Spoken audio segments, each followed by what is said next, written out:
Si Beyonce talaga, nagulat ako kay Beyonce talaga sa sa mga pasabog kahapon. So talagang halos mamaos kami, kakasigaw. First time namin siya nakitang gano'n.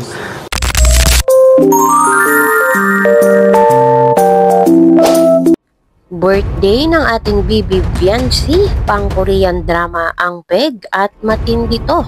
Mga tao, lumagundong ang sigawan. Ano po kayang nangyari mga kalingap? Atin ang alamin at pag-usapan ngayong araw.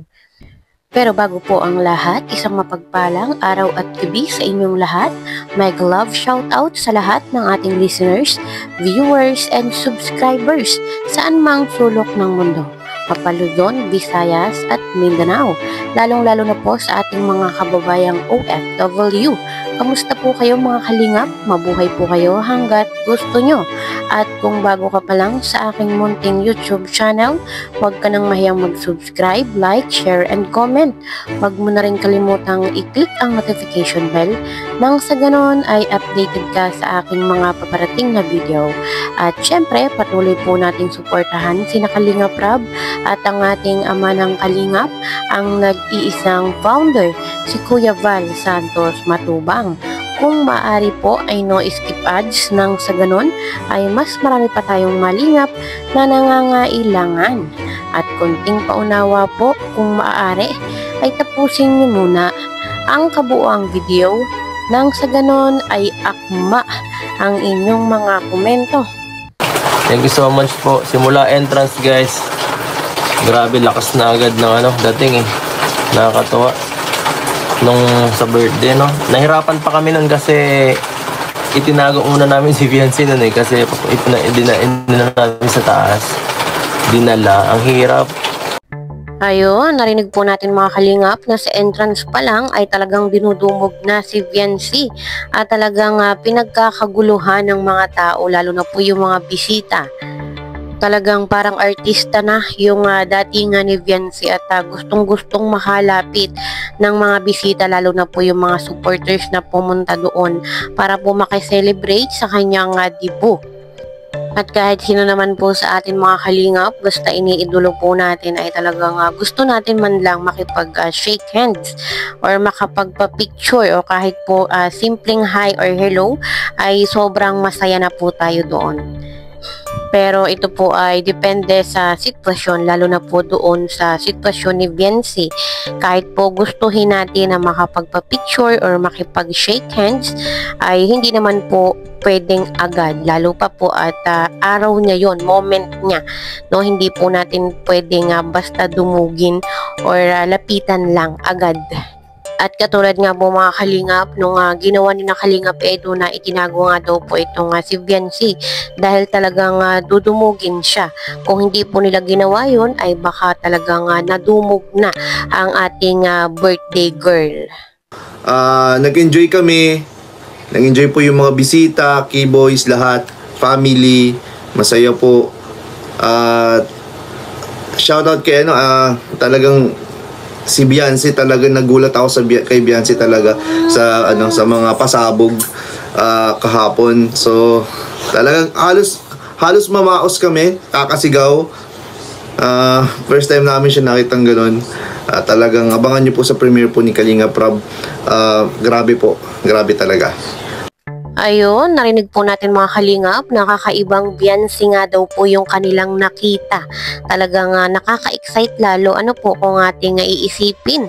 Talagang gustong-gusto na nating makita kung ano ba yung ginawa ni Beyonce at bakit gano'n na lang yung kanilang reaksyon. Halos mamaos nga daw po sila, nakakasigaw dito nga po kay Beyonce. At sa tingin ko, ito po yung sinasabi nilang dance performance ni Beyonce na talagang matinding pasabog. At sa nakikita ko pong isa pang dahilan kung bakit po sila sumisigaw talaga, ayun pong pag-amin ng dalawa. Yan po ang dapat nating abangan.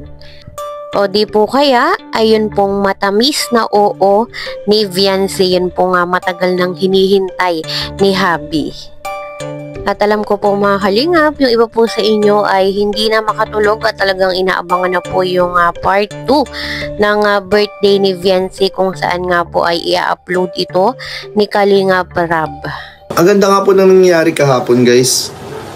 Happy na po aming mga puso.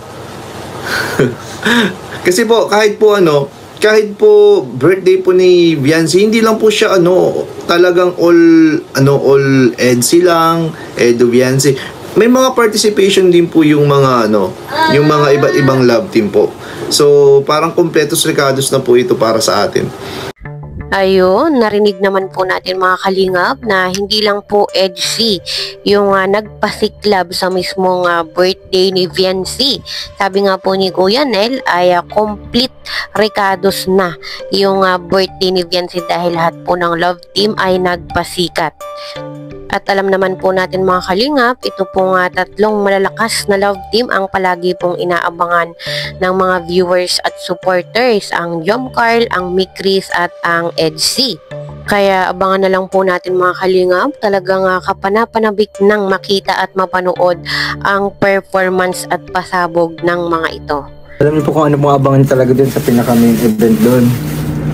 Kung ano po yung message nila. Ay naku. May message po sila.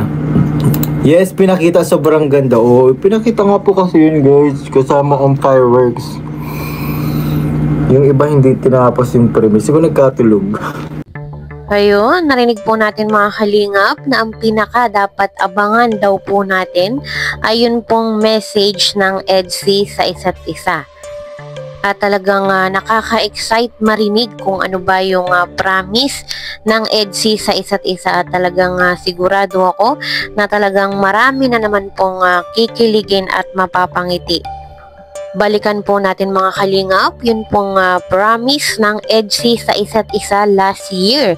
Panoorin po natin.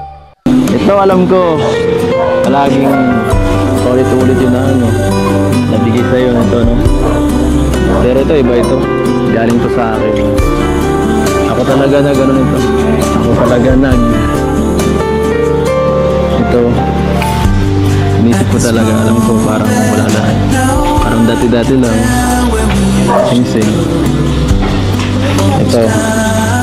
Pinagano ko talaga inisip ko. Itong gagawin ko na parang tanda. Tanda po ng hanggat suot mo to, hindi ako mawawala sa'yo.